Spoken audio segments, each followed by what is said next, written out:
Hi, everybody. Today I'm going to talk about solar return charts. So, what is a solar return chart? A solar return chart is a chart of the exact moment the sun returns to a natal position. This can happen on the day of your birthday, the day before or after, and it can happen at any time of day. You need a time chart in order to cast an accurate solar return chart because it matters not only what degree of the sign your sun is at, but also the minutes and seconds of that degree. Because the time of day varies from year to year, the ascendant also changes, and this means that the sun's location, even though it's at the same zodiacal position, could change from year to year in terms of houses. So why do astrologers use solar return charts? Well, first of all, because they work, but second of all, they not only can predict the quality of the year ahead, but also the events of the upcoming year. Astrologers differ in which house system they use. I prefer whole sign houses. And astrologers also can differ in whether they use the birth location or relocated location when casting a solar return chart. And I have found the birth location to be really powerful and accurate, so that is what I use. So I can't wait to get started. I have a bunch of example charts lined up, and we're going to be mostly looking at just everyday people like you and me, looking at specific years of their lives and looking at the solar return charts to see how the events of those years line up with what you can see in the chart. And I will walk you through like what I generally look at, what stands out to me the most, and how you can see various things. I'm also going to do a little overview of Gene Hackman's last solar return chart because I think it's really powerful. And it's also an interesting example of a solar return chart that only ended up covering a few weeks of his life since he died a few weeks after his birthday. So that is what I have in store for you guys, and I can't wait to get started. All right, so here's my first example. This is a chart from an 11-year-old girl who moved from one town to another during this year. She switched schools, had to make new friends, left behind her old friends, was generally pretty bummed out about it, and also halfway through the year, her dog was hit by a car in front of her and died. So it was also challenging for that reason as well. So first thing that I like to look at is what natal house is rising in the solar return chart. So for this person, the eighth house is rising. So eighth house topics are rising for the person this year. Eighth house topics including death and dying. That was definitely major for this person this year. And then also, even though she was only 11, she was around her parents who were very stressed about buying a new house and that needed lots of renovations. And money was definitely something that was in her periphery and something that probably was on her mind more than typically for this child. Um, so that's what's arising in the chart. Interestingly, her natal Neptune is also arising, 6 degrees here of Capricorn, and then you look in the natal chart and you have 6 degrees of Capricorn. That's where her Neptune is. So Neptune can be very confusing. It can also bring with it like mysticism. This person did start to get interested in things like tarot, witchcraft, things like that this year. Possibly as a result of watching her dog die. Possibly it was always going to happen that way anyway. I'm not sure. But anyway, that was definitely, there was a lot of Neptunian energy going on this year for this person. And then also the moon is right there in the solar return chart rising. And when the moon's in the first house like that, it becomes almost like it's part of um, your imagery that you're projecting to other people around you. It's like a big part of your identity. This person definitely was more emotional than usual this year and also had more like outward displays of emotion than was common for this particular girl. Um, Partly because of the dog, partly because of missing friends and so on. So the sun, you definitely have to look at where the sun is in the solar return chart. And I mean, it is a chart that is essentially about the sun. So you have to look there. And the sun in this chart is in the second house. So there's a major focus of energy on second house topics. And while this person was not particularly concerned about personal finances, that's a big one for the second house, she definitely was very concerned about everything related to self-worth, self-esteem, how she valued herself. Like this was a really challenging, I mean, the preteen years are always challenging in this way, but also moving at that time, like it really made her question her own self-worth and start to feel self-conscious around her peers and things that hadn't really come up before. So that became a new part of her daily experience. Um, So that's interesting. And then also having Uranus there with the sun in the second house, like things really were getting shaken up for this person this year. Um, so we have the third house is interesting here because even though I look first for moving in the fourth house, I see it a lot in the third house as well. I mean, the fourth house is the home, but the third house is your neighborhood. So, like, you can see moving in both of those places. So, with Mars being a planet of separation, seeing that in the third house with the south node, which is like, I mean, the nodes are like endings and beginnings, and the south node is even more so like endings, and having Mars in the south node there in the third house, like this person was leaving behind their community, their neighborhood, um, their old school. The third house can also be early education, so leaving behind their elementary school, like it's just so perfect how that is shown in the chart. Having Saturn in the fourth house, having a new home was challenging for this person. Like she loved the house itself, but leaving behind her friends was really hard. And that's super interesting how this shows up because not only is this the fourth house in the solar return chart, but you look over here and it's the 11th house of friends in the natal chart. But Saturn is not always challenging, and Saturn can also be things that last. And this was not only a negative year. During this time, this person also met their longest lasting best friend that they've ever had.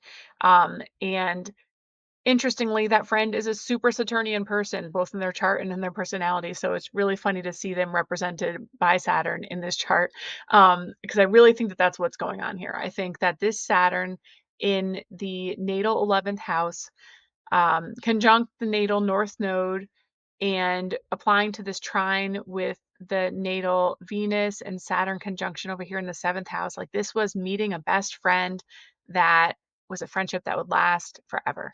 I mean, it's just so perfect how that's shown. So I love that.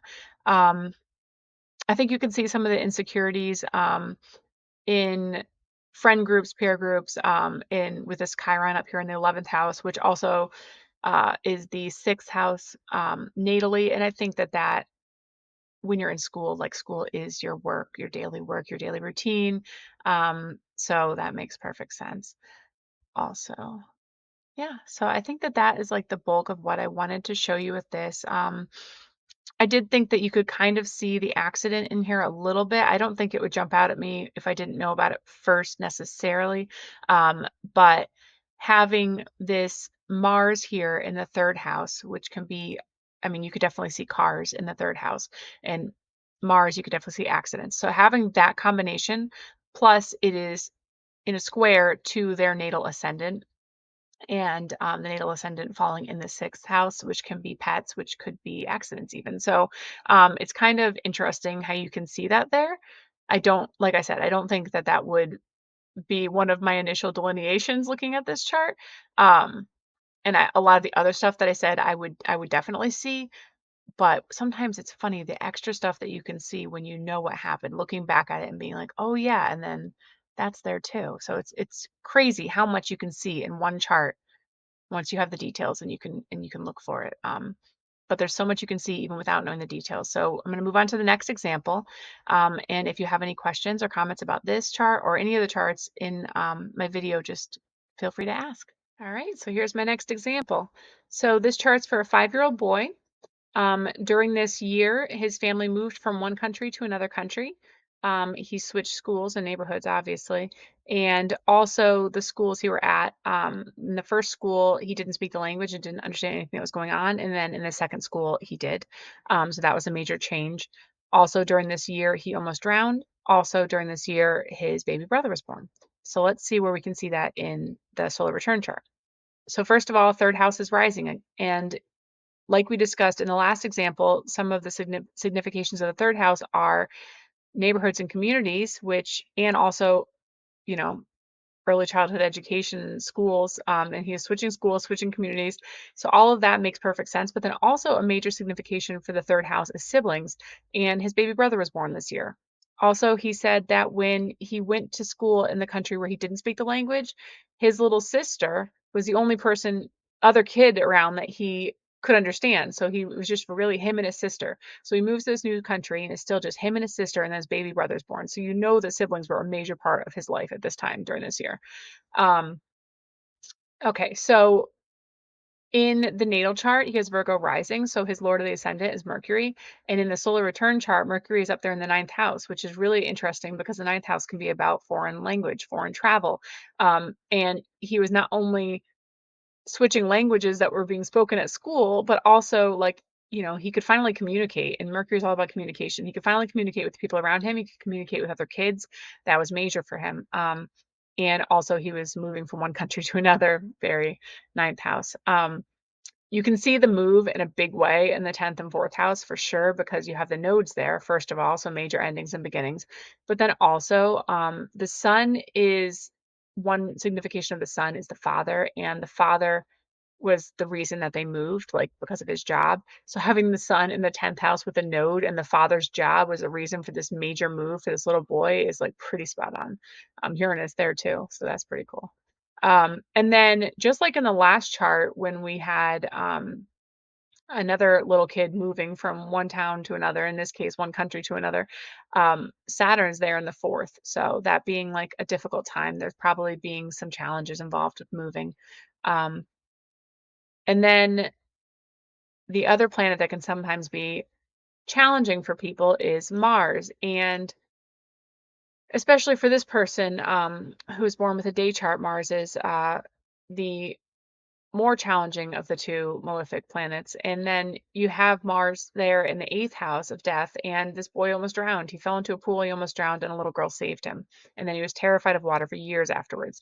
So it's interesting, this T square in the solar return chart, because like with Chiron and Pluto there opposite each other, and then both of them squaring Mars, or Mars squaring both of them, I guess I should say. That really brings out like the fact that he was terrified of water afterwards, and there was like a lot of emotional healing that needed to take place for him to be able to go into the water again years down the road.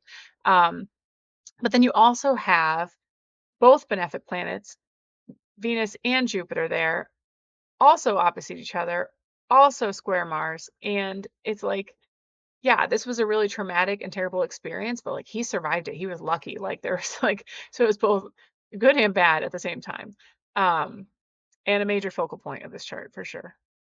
So the other thing that I really like to look at is the moon. Like what's shifting, what's changing, where is the emotional focus of this year? And with the moon in the sixth house, I mean, yes, there was the accident, but I think that the shifting and the emotional focus, this is really also about like changes in routine. Like he switched schools, he switched countries, like everything was changing. And when you're that age, when you're only 5, like your daily routine is like crucial. So all of that changing would have been a major emotional focus for this little boy as well. And I think that that about like I also look at, all right, so I'm going to add this in too. I also look at perfection years. I'll probably make a whole video about annual perfections and explain it in depth, but just for now, I'll just say that it's a technique where each year of your life is associated with a certain house of the chart, and then the topics that are associated with that house become extra important that year. And whatever planet rules that house in your chart also becomes extra important, like what it's doing, what's being done to it, and so on in the chart. Um, so I like to look at that when I look at solar return charts also. And for this little boy in this chart, it was a sixth house perfection year. And Saturn, therefore, is the ruler, because if you look at the bigger chart there, he has Aquarius in the sixth house, and the ruler of Aquarius is Saturn. I do use the traditional rulership scheme. You probably noticed, not the modern scheme that has Uranus ruling Aquarius. But anyway, so it's a sixth house year. Sixth house topics become extra important. I already talked about the changes in routines, the changes in his daily life. Like school was his job, so to speak. Like the sixth house can be your job and your workplace and your coworkers and all of that. But like for him, that was school and his classmates. And that was a major part of his year because he switched schools and he could finally understand his classmates. So like it was like a really big deal for him.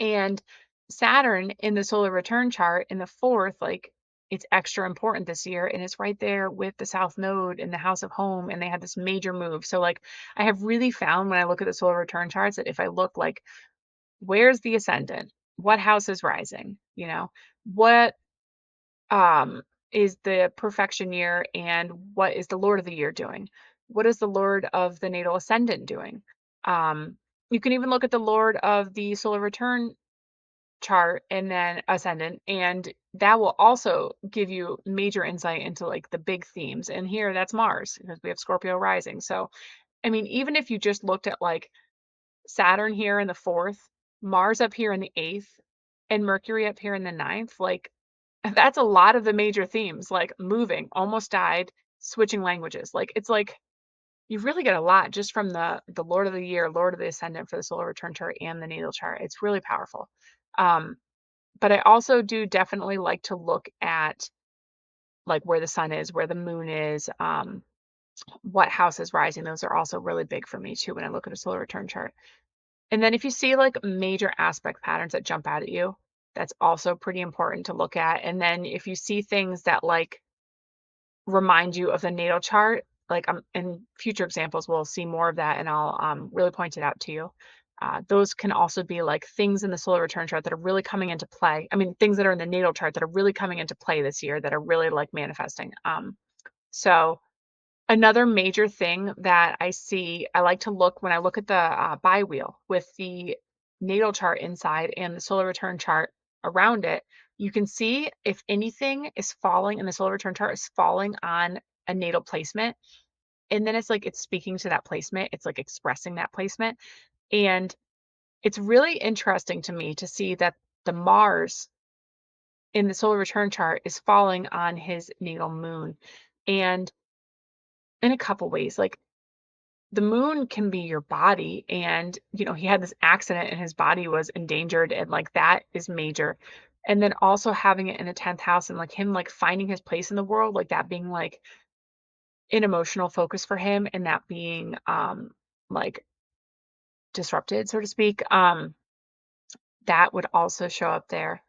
And then I'm seeing if there's any others that really jump out at me in this particular one.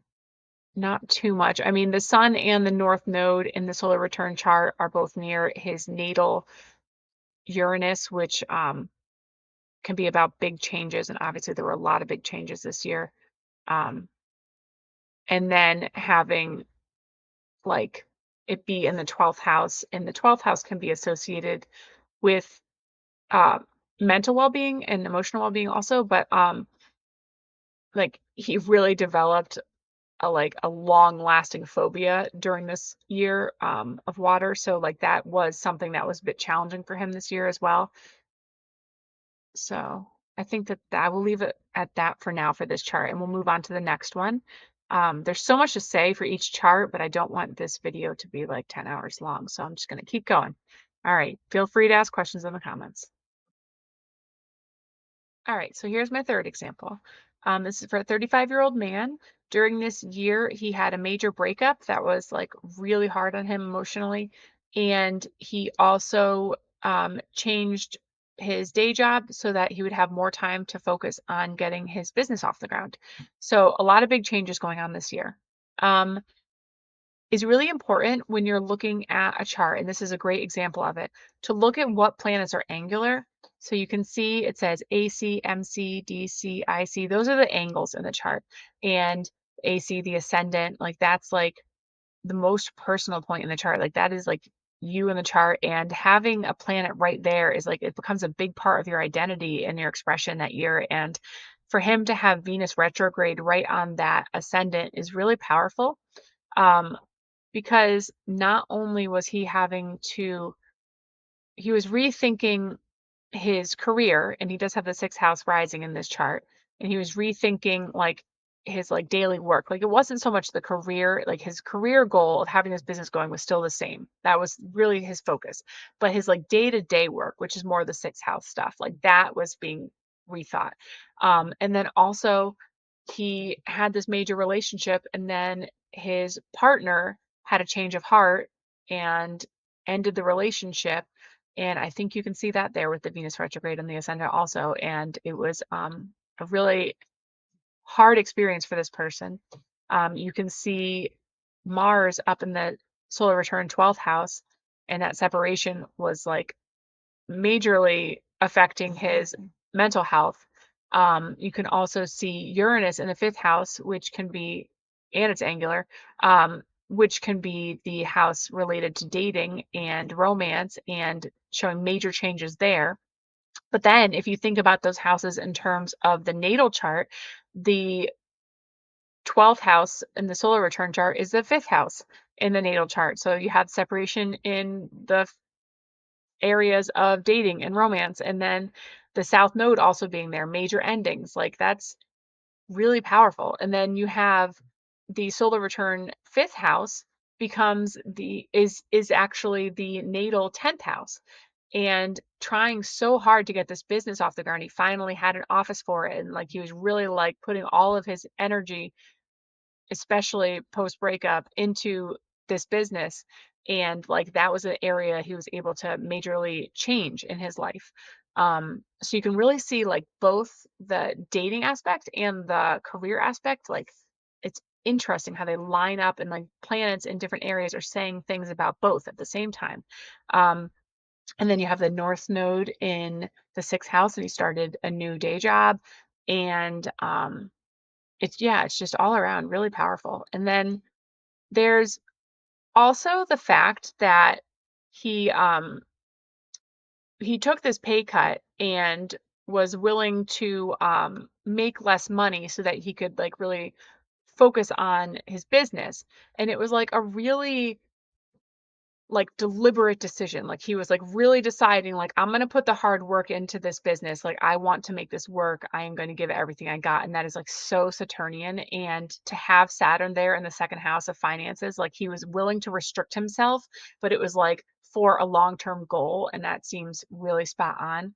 Um and then if you look at it in terms of the natal chart having Saturn in the 7th house of marriage, and like he thought he was going to get married and then she said no. So it's like that also, like Saturn can say no to things, and it's really crazy how you can see both things showing up every time you look at a placement in this chart. Um the moon in showing like shifts and changes, and but like in this chart in particular the emotional focus, like yeah, it's on the MC in the solar return, and there was like shifts in career path goals or whatever, like that was shifting. But the emotional focus part really strikes a chord for me with this chart because it falls right on his natal Venus. And like this year was all about that relationship for him in a lot of ways. And it was also in the solar return chart, it falls in the 11th house. And like post breakup, like he really had to rely on his friends for emotional support and nurturing, and so on to get through it all. So I think that that is like those are the most important points that I see here. I mean, like it's interesting how I don't know how in depth I want to go here. I think I'm going to leave it at that. But yeah, so I also think that it is interesting to see that the Neptune in the 8th house is near his natal Mars and Jupiter. The 8th house being about other people's money. And there were some complications with the breakup and trying to like disentangle not just money, but just disentangle things. Like it was like so everything was so intertwined at that point. And like there was a lot of confusion about like, especially when it came to work stuff, like how to separate it all. And I really think that you can see that like confusion around separation, like really coming into play in this chart in a big way. But but yeah, so I'm going to move on to the next one. Again, feel free to ask questions in the comments. All right, so this is the first chart that we've looked at where the natal ascendant is also the solar return ascendant. And these are really big years for people. Um, they don't happen that often. And when they do, big things tend to happen. They really are moments where your natal chart can like promises in your natal chart can come into manifestation, I guess.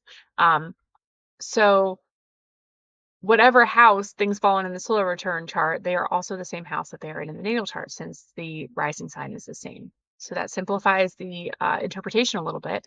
Um, so first things first, there's a lot going on in the first house, and This chart is for a 29-year-old woman who was pregnant and then gave birth and went on maternity leave all during this year.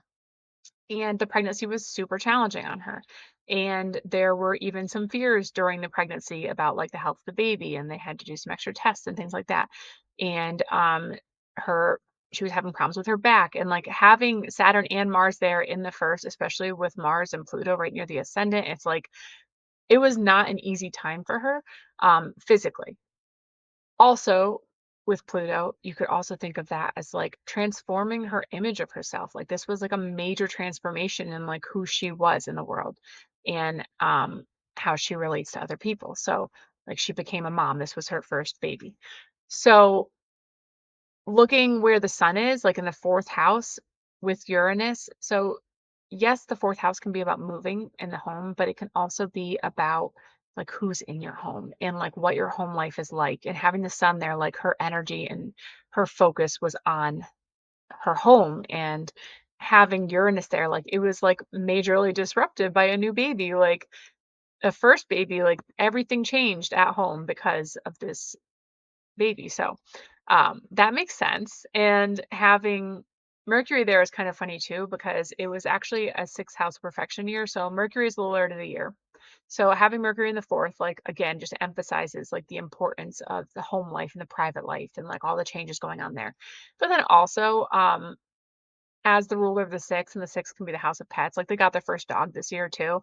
And then so like not only is there a new baby at home, there's also a dog in the home too. So like lots of change going on. And it's just kind of funny to me to see Mercury there in the fourth, like, hey, I'm here too. Um, having the moon right there on the IC with Venus is really powerful. I mean, I think especially because like this was their first child, like this was transforming their marriage, and also like just having your emotional focus like on like children. Like the fifth house can be romance and dating. So like yes, that's there too, and especially with Venus there, but like also the emotional focus on children, because the fifth house can be children, and like this was literally when she became a mom, so of course her focus is on children. And then I think it's kind of cool how there is this nice little. And also, Venus rules her fifth house of children. Like it's Taurus, so Venus is the ruler, and Venus is right there. Like it's just like so important. And having this nice trine there with Venus to Pluto, I think that that speaks to the fact that yes, there were a lot of fears about the pregnancy, but this is a night chart, and Venus is the most positive planet in this chart. And having Venus trining Pluto like that is like a reassurance. Like, yeah, there were a lot of fears, but everything was fine in the end. There weren't actually any issues. Um, so that just that's like really reassuring to see. Like if I were to see that, like not knowing what was going to happen, like looking ahead, like that would be reassuring to me. Um, and you have Jupiter up here on the midheaven, and there were major changes in and the nodes in the second and eighth house of finances. Like there was a lot shifting with work and finances because she went on maternity leave. So like that was a really big change for her. And it definitely changed the financial situation. And um, you know, I'm sure it was also a major thing that came up in terms of shared finances with her partner too. Um, so yeah, I'm not going to spend a super long time on this one. I think I mainly show what I wanted to show. I have noticed that having a really strong moon in a chart and a really strong Saturn in a chart can be associated with pregnancy, and especially when there's other signs of it, like here with the moon and Venus in the fifth house of children, and Venus rules the fifth house of children, and so on.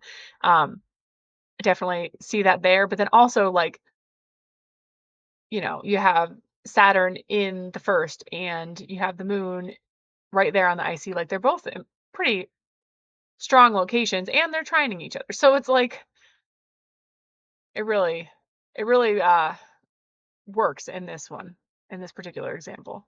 So, all right, I think that's all I want to say about this chart for now. And I'm sure I'll think of things as soon as I stop this recording, but yeah, I'm just gonna let it go at that. All right, so here's another example. This one's of a 27-year-old woman. During this year, she gave birth.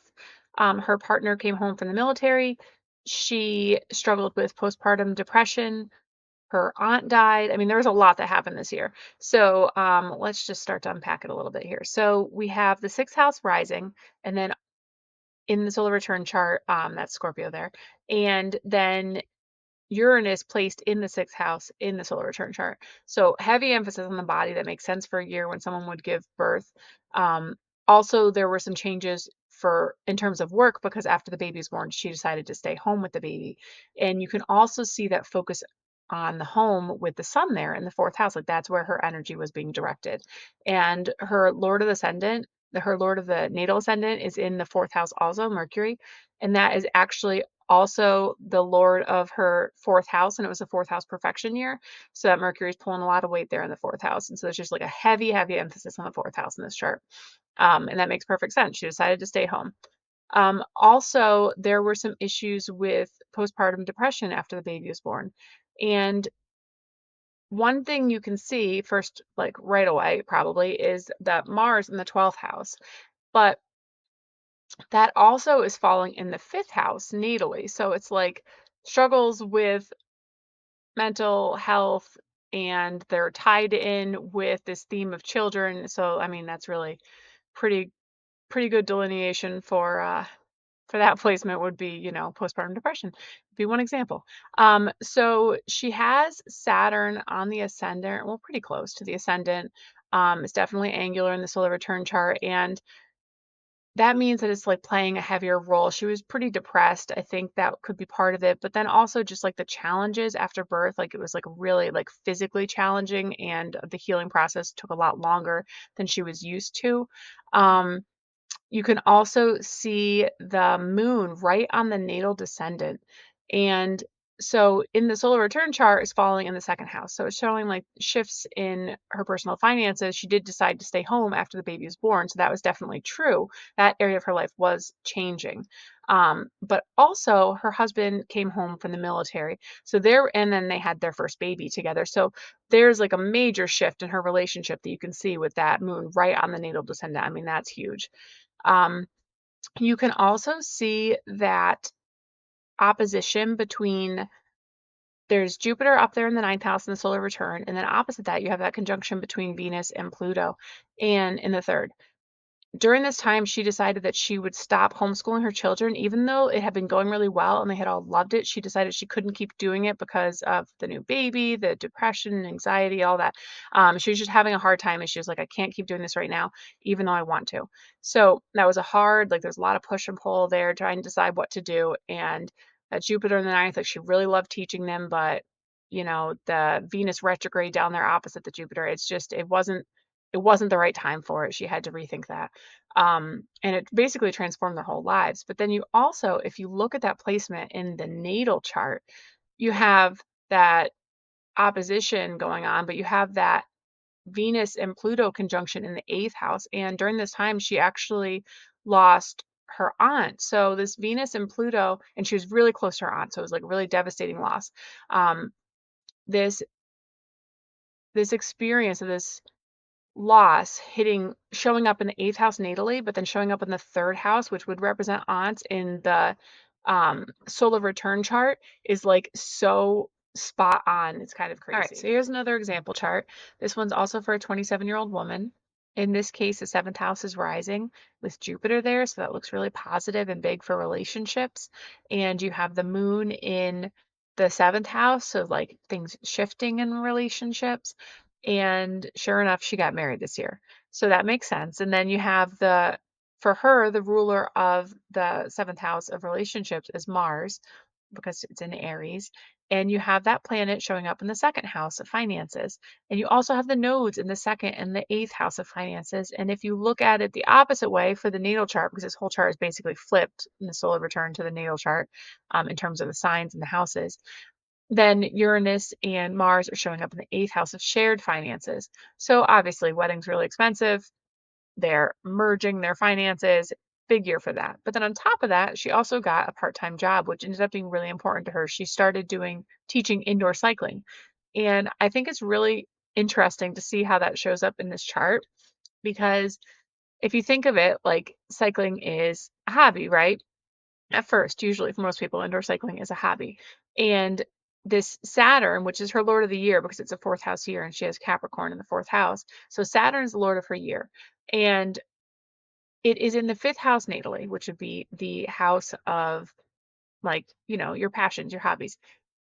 But then in the solar return chart, it's showing up there in the 11th house, which in Saturn is like, can be like this like experienced authority figure, right? So like Saturn, like teaching this group of friends and colleagues or whatever, like teaching cycling to other people that she was originally cycling with. Like that's really cool. And then you can also see the Venus in the third house, and Venus is her Lord of the Ascendant natally. And the third house can also be like a teaching role, but it can also be mobility. So I just love that, like the indoor cycling and teaching indoor cycling and having her Lord of the Ascendant in the third house, like that seems really cool. Um, Besides that, I think those were the main things that I wanted to show for this chart. In the natal chart, the Venus is showing up in the ninth house, which is even more so teaching than the third. So like it's like ninth teaching or third mobility, like it works either way. And yeah, I think. Oh, I also wanted to point out that the ascendant in, no, I'm sorry, the descendant in the solar return chart is falling on her natal moon. The moon in the solar return chart is falling on her natal descent, her natal ascendant. So that is just like really powerful. Like this is like a really big year for her in terms of emotions and changes. And it's just like, especially with that Uranus right there near the North Node. I mean, there's a lot happening and changing in this year. And then you have um, Pluto is approaching her natal Uranus also in the fourth. So really big year. You can definitely see that when you look at it pretty quickly, even if it takes a little while to figure out exactly what the details are. All right, so in this example, we have a 43-year-old man. He experienced a major breakup this year and then was very depressed afterwards. I'm sure there was a lot else going on. Those are the things I know about for sure. So we're going to work with that.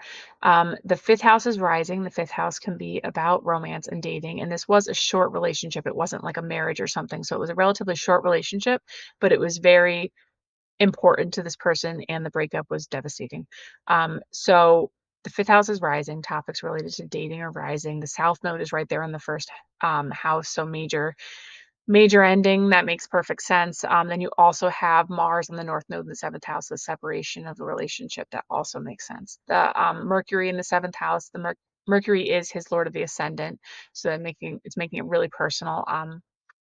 Also, in the solar return chart, you have the Sun and Venus in the eighth house, which is like his energy is focused on the loss of this relationship. But then you also have the Moon in the eighth house natally. Like the solar return moon falls in the natal eighth house. So there's also that focus there too. Um, it was definitely a time where he felt really depressed. And I think that the Pluto and Chiron in the 12th speaks to that. And he had to heal for a long time. It took a while. Um, Saturn in the solar return fifth house can also be like someone saying no to dating. I mean, Saturn can say no to things and it's showing up there. So overall, it's a difficult chart. It definitely makes sense for what he went through, and don't think there's anything else I really want to focus on. There are other things going on, but since I can't confirm for sure what else happened that year, I'm just gonna stick with that and move on. All right, so in this chart, we have a 13-year-old girl. The third house is rising, and there was definitely an emphasis on schooling during this year because she had major surgery and then she had to learn at home. So that was definitely something that was coming, it was rising up this year, I would say. There's also, you can see a couple of major placements, both in the solar return and the natal 12th house. You have Uranus and Neptune in the solar return 12th house, which can, the 12th house can be about hospitalization. And then you also have the south node and Pluto in the natal 12th house. So big things happening there. Um, in the 4th house, she had to stay home for a while, and you can see the nodes there, the nodes in the 10th and the 4th solar return house. So it's like, her place in the world changed literally because instead of going to school every day, she had to stay home and she couldn't be around her friends and she had to heal. And the moon is right there with the north node. So like this is very much tied in with her body. Um, and then if you look at the natal chart, natal biwheel, you see that moon, north node, Saturn, Mars, all that is showing up in the 6th house, which also makes sense for the body and health. Um, and that node is falling pretty close to the natal Mars also, which Mars can, represent surgery. And then the solar return Mars is pretty close to the Jupiter in the 6th house. And really, this surgery was a blessing for her because it allowed her to regain her confidence and it stopped the bullying and it was good for her physically, and there was just a lot of benefits to it, even though it was really challenging to go through at the time. So this Mars was activating that Jupiter there for the better in the end. The Chiron in the natal first, pretty close to the ascendant, and that makes sense because it's just like this was a time of healing for her in so many ways. And yeah, so I think those are like the main things that I wanted to focus on. I think that the sun falling in the 2nd house also is just about this was a year about really like regaining her confidence and like self-esteem issues before the surgery and then after. And then like it was like a really transformative experience for her all around, both physically, mentally, emotionally, all of that. And yeah, I think that's what I wanted to say for this one. Okay, so this next example is for a 34-year-old man. During this year, he was dating his neighbor, and during this year, she and her children moved into his house. And he had never lived with children before, so this was a really big step, both in the relationship and for him personally. In this chart, his 5th house, his natal 5th house, is rising. And you can also see that in the solar return chart, the 5th house has Mercury and Venus and the South Node. So a lot going on in his romantic life and also with children. So like both of those significations are major this year. Mercury and Venus is kind of cool to see that in his natal chart, Mercury and Venus, between the two of them, they rule his 3rd house of neighbors, 4th house of the home, the 7th house of like partnerships and relationships, and the 8th house, which can be about shared finances, but it's also just like when relationships can take that next step. So it's like you have the 7th house of marriage or whatever, and then the 8th house is like when it gets really real, more complicated stuff that comes along with merging your lives. So yeah, Mercury and Venus ruling those 4 houses and the South Node, big endings and beginnings, like all happening in that 5th house of romance and children. It's pretty amazing. So there's Uranus and also the North Node in the solar return 11th house, which is the natal 3rd house of neighbors. And it is also an 11th house perfection year this year with Saturn as the Lord of the year. So with the 11th house and expecting friends to be a major topic with both the Uranus and the node there natally, and then also, or in the solar return chart, and then also with it being the perfected year. During this year, he actually reconnected with a friend that he had kind of lost touch with, an old friend that he was really close to.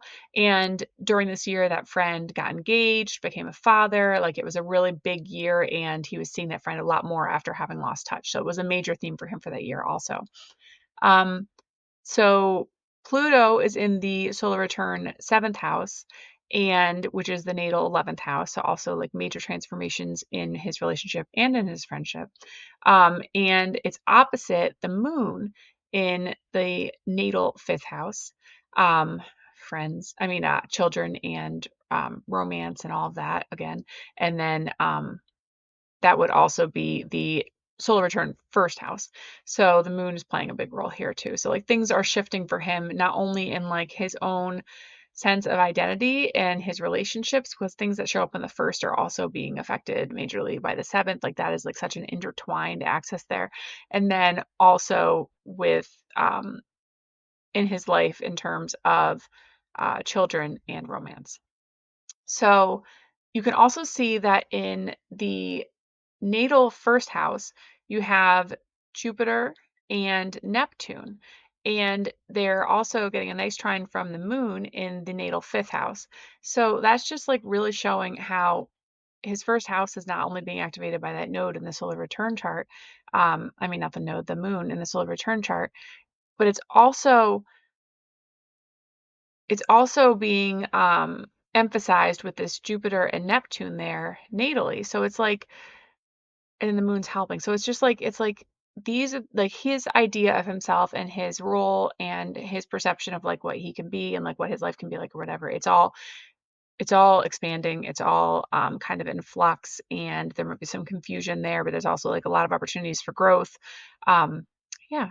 And yeah, so he's growing into like a new role basically with the children there in his house. He'd never lived with children before. Um, you can also see some stress, definitely. Mars in the solar return 12th house or Saturn showing up there in the natal 12th house is definitely stressful. They were actually adding on to their house and actively working on it while this move was going on. There was like tons of renovations being done. Um, this man was also doing a lot of it himself.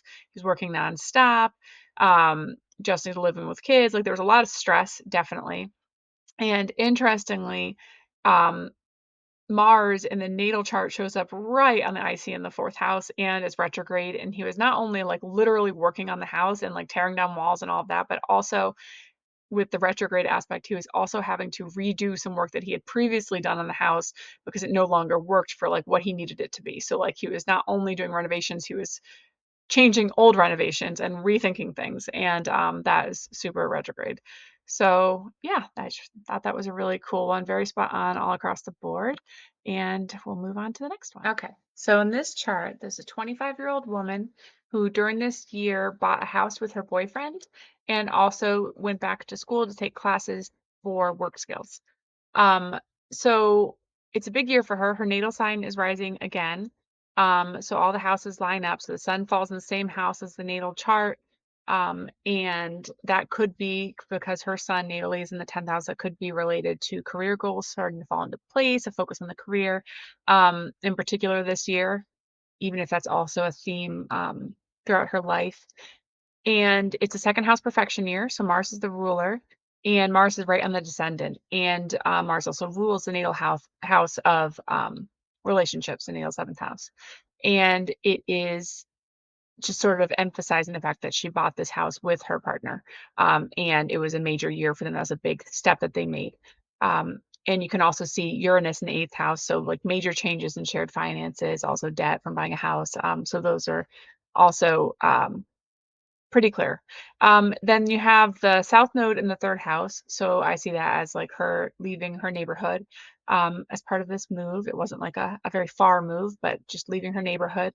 And there's a lot going on in the fourth house. Right on the IC, you have the moon, Jupiter, Pluto. So you've got change, things shifting, you've got opportunity, you've got transformation, all right there with the IC for the home and the living situation. And you have them all also conjunct her natal Neptune. So in the past, there may have been some lack of clarity about where she wanted to live, who she wanted to live with, and so on. And so I see this as like an opportunity to provide that clarity to sort of express that and like come to terms with that part of her birth chart. Um, so there's also Saturn in the fourth house too, not quite as close, but still there, definitely still there, conjunct the natal Uranus. And I think that also not only is emphasizing how much change is happening there, but also that like this was sort of her um, growing up and maturing and really willing to put the work in and take on that like extra level of maturity that's needed for homeownership and also the hard work of moving too. Um, yeah, so then there's also the aspect of her going back to school and taking classes to further her career. I love Mercury retrograde right on the natal MC. I mean, that's awesome for going back to school to further your career. I mean, that's pretty perfect. And then also the North Node and Venus being in the ninth house, and that could be about like higher education. And the Venus is also her ascendant ruler and both natally and in the solar return. So that's extra important as well. Yeah, I think that about covers it. All right, so I already went through all the examples of just charts for like clients and people I knew who were willing to let me look at theirs and analyze them, just everyday people. But I also wanted to go over a more, I guess it's a pretty dramatic example because Gene Hackman actually died a few weeks after his solar return. So this chart really is just showing like a few weeks of his life. You could also argue that charts can continue to show things that happen after we die. And I do wonder if that is why his second house is rising in this chart, if his money will be like, coming to the forefront, like as his family and so on are inheriting things. I'm not really sure about that second house rising, but anyway, I just wanted to go over this quickly because it's pretty dramatic. So the second house is rising. You've got the North Node right on the ascendant, South Node right on the descendant, and both he and his wife died. There's Neptune there as well, and it was a very mysterious, confusing death. People weren't really sure what happened. And there's also the rule. So in this chart, it's interesting how often the fourth house comes up. And yes, he did die in his home and he was found in his home. So that's probably part of it. But also, there is the ancient signification of death associated with the fourth house. Um, so you can see that Venus is in the first, and Venus is the ruler of his natal fourth house, first of all. There's also the ruler of the solar return ascendant, Jupiter, is also in the fourth house, conjunct the natal IC. Um, and yeah, so the fourth house just keeps coming up over and over in this. There's also Saturn, which is the lord of the natal ascendant and the lord of the year, also in the first house. So it's just a lot going on there with him and his body, and then also relating back to his wife, who also passed, and with the south node right there on the descendant, that's definitely shown for sure. The Sun, Moon, Mercury, and Pluto all in the 12th house, and it's also of the solar return, which is the natal first house. So again, that first house coming up in a big way. But then also the 12th house is pretty big this year too. It's also a 12th house perfection year. He was 95. And the 12th house can be a really difficult house for sure, but it's also like things that are kind of you know, hard to define or explain. It's like things that are more secret, I guess you could say. And there's definitely and like things that are kind of hidden away also. And there's definitely some of that at play with his death and the circumstances surrounding it. Also, health can come up here too, and nobody's quite sure exactly what happened. So it's hard to say for sure. But I also noticed that Mars is opposite Pluto in the solar return, but it's also, sorry, it's opposite the natal Mars in the solar return, and it's conjunct the natal Pluto in the solar return, and it is in the natal sixth house, and it is retrograde. And now the sixth house can also be about your health. And it's applying, it's retrograde applying to that conjunction with Pluto, which just really feels like it's expressing that natal Mars Pluto opposition that he has. It's sort of like this Mars retrograding into that is expressing whatever promise was supposed to be there. And in this case, it was a really dramatic event and a really surprising and very sad death of both him and his wife and his dog. And yeah, I really think that that is what that is about there. So I think that's all I really wanted to cover. Although I also noticed Uranus is at the midpoint of Mars in the ascendant, and that to me can speak of, Mars, he does have a day chart, and Mars being the more difficult planet for him, and it being potentially harmful to his body with Uranus connecting the two in that way as the midpoint, and I thought that that was pretty powerful as well, especially because Uranus is falling in the third house in the solar return chart, which is also the fourth house again in the natal chart. So that fourth house is coming up a lot. Um, yeah, so that's what I want to say about that. And I would love to hear anyone else's thoughts. I mean, the natal chart itself is just so insane to look at. Like this guy had a long and very interesting life. He was award-winning actor, veteran, and author. And it's sad that his life ended the way that it did, and that his wife and his dog died. But you could definitely, in terms of the astrology, you can definitely see it pretty clearly, and it's pretty powerful. So that is what I wanted to add. All right, so the last thing I wanted to do, well, maybe the second to last thing I wanted to do is go over some of the patterns and cycles that you can see in the solar return chart. I don't think that I covered any charts that actually brought these into play, I guess, except I guess it was a lunar return for Gene Hackman. But anyway, so there are some things that you'll notice, some patterns in regard to the planetary cycles that you can see in the solar return chart. So like, for example, it says you can see that every 19 years, the moon will be in approximately the same place that it was when you were born. It won't be at the exact same degree. And if your moon is at like one end of a sign, it may end up in a different sign, but it will be close. The moon is in each element for 2 to 3 years. So you can kind of track that. Like there will be sort of a quality of the year that will be consistent and then will shift as the moon switches into the next element. You can also see like a focus on things related to that element, perhaps coming up more that year. Mercury is always within 28 degrees of the sun. So that means in the same or neighboring sign, and it returns. There's a pattern to its return to the natal location. It is a bit complicated, but it goes every 7 years, then six, then seven, then six, then seven, and then it starts over 7, then six, then seven, then six, then seven. So that equals 33. So every 33 years, it'll be at the same place, but also at those intervals as well. Um, Typically retrograde about 1 out of every 6 of your solar returns, but that will also depend on what its condition, if it's retrograde or not, and like just, I mean, it's personal. It changes a little bit. So the midheaven moves forward about 3 signs a year. It seems about 10 to 13 years in each modality. So if it's in a cardinal sign, it will continue to be in a cardinal sign for a while. And then same if it's in a fixed sign or a mutable sign. The first few will depend on where it was in the sign when you were born. So, but then after that, you'll sort of get into a little pattern there. It's not exact, but it's close. And after 33 years, it will basically return. The ascendant and the midheaven will be very close to where they were when you were born. Venus, which is always within 48 degrees of the sun, so is not going to be more than a couple signs away from your sun at any given solar return.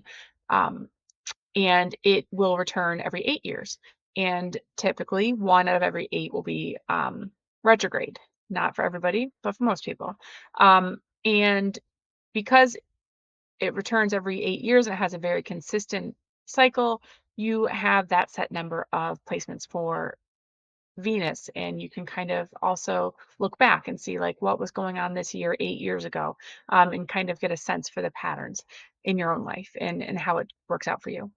Um, Mars will be returned to approximately its natal location every 15 years, then 17, then 15, then 17, and so on. At age 32 and 64, both Venus and Mars return to their approximate natal positions. And the second Saturn return, because the Saturn cycle is about 29 and a half years, that means that when you are 59, you should be at approximately your second Saturn return. So you can see that. And yeah, that's pretty much it. I just wanted to throw that out there. Like, you don't need to focus on these when you look at a solar return chart, but it's kind of cool to pay attention to. And it definitely adds that extra element, and you can start to pay attention to the patterns in your own life and how things tend to come up again in new ways as different cycles are playing out for you. Okay, so in summary, I just thought that I should go over a quick rundown of the different things I look at when I look at a solar return chart.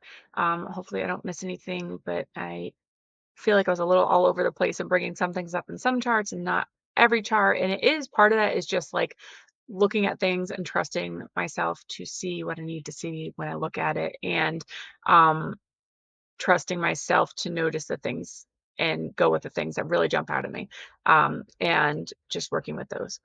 And sometimes I'll look at a chart and I'll see one thing, and sometimes I'll look at a chart and I'll see another thing, and they are both helpful. So basically what I look at, where is the sun in the solar return chart? This is where your energy is focused that year. It's a major important topic for you, whatever topics are associated with that house. What planets are angular, close to any of the angles. Those planets are extra strong. what do those planets represent in your birth chart? Also, those things are coming up. What natal house is rising, and it's really helpful also to look at the Lord of the natal ascendant and also the Lord of the solar return ascendant and see what they're doing in the chart. Where is the moon in the solar return chart? What elements it in? We talked about how that changes every 2 to 3 years. Um, it shows your emotional focus, the way you express your emotions, as well as how things are shifting for you and where in your life things are shifting and fluctuating. Um, the houses that have like major stelliums, anything big going on, that those houses are emphasized. Also, where is um, where are the nodes? And also, one thing that didn't come up in any of these, I don't believe, was is there an eclipse near the solar return? Like that's pretty big. Maybe there was and I missed it. But I don't think so. And then what is the perfected year and the Lord of the year? Those also can add an extra, like they're just helpful for knowing like really where to focus your attention. If nothing's jumping out at you right away, it's like, okay, let's think, what's the perfected year? What's the Lord of the year doing? Where is it in the natal chart? Where is it in the solar return chart? And those things can definitely start to get the ball rolling. And any aspects that really stand out, definitely work with those. Anything that's retrograde, especially if it's retrograde and near a natal placement or retrograde and near an angle, and how those things are playing out or could potentially play out during the year. Um, and the basically anything, any placement, retrograde or not, that falls on a natal planet or angle, that's really important. I like to keep a pretty tight orb for that, like under 3 degrees for sure. The tighter the better. And are there any solar return placements falling on important midpoints in the natal chart? I don't look at that as much, but sometimes it's really striking, especially if you can just tell that like a planet is playing a big role and you're like, I don't see why. And then usually it's like, oh, look, it's actually at this midpoint between these two things in the natal chart. And it's like really bringing those out this year. Um, and Are there any similarities in signs or aspects to the natal chart? Or anything that really reminds you of the natal chart is extra important. It could be something that's finally manifesting for the person this year. And also, if it is the same rising sign as the natal chart, that's a really big year. And then looking to see where the natal ascendant and the midheaven fall in the solar return chart. Those houses are important to look at as well. Um, and yeah, and I also do like to see, I didn't do this at all during the video. I was trying to make it not be too long, but if I'm just working with one person, I'm spending a really long time on one chart, other things that you can do. You can see if you were to consider things moving at a rate of 1 degree per month from the solar return chart. Um, and if you were to be able to see that something would be progressing at that rate over something else, then it would give you an idea of like when during the year that placement might really show up. Um, Crossing over an angle, like if it's like, 3 degrees from the angle, and then you think like, okay, a few months from now, this could really be a big deal. Um, Also comparing the delineation that you get from the solar return to what you can see with secondary progressions or what you can see with transits. Like you should definitely, if you have the time and the ability to combine all of those, then you're going to get the fullest picture and the most accurate picture. And the more times that you see certain things, themes, delineation showing up over and over, like those things are what you really want to focus on. Because if you see it once, you're like, there's other things it could be, you're not quite as sure. You see it a few times, it gets clearer. So that's a basic rundown of what I do with solar return chart. And I hope that you like this video. And I hope that you will comment if you have any questions or anything else that you'd like to add. Thank you so much for watching.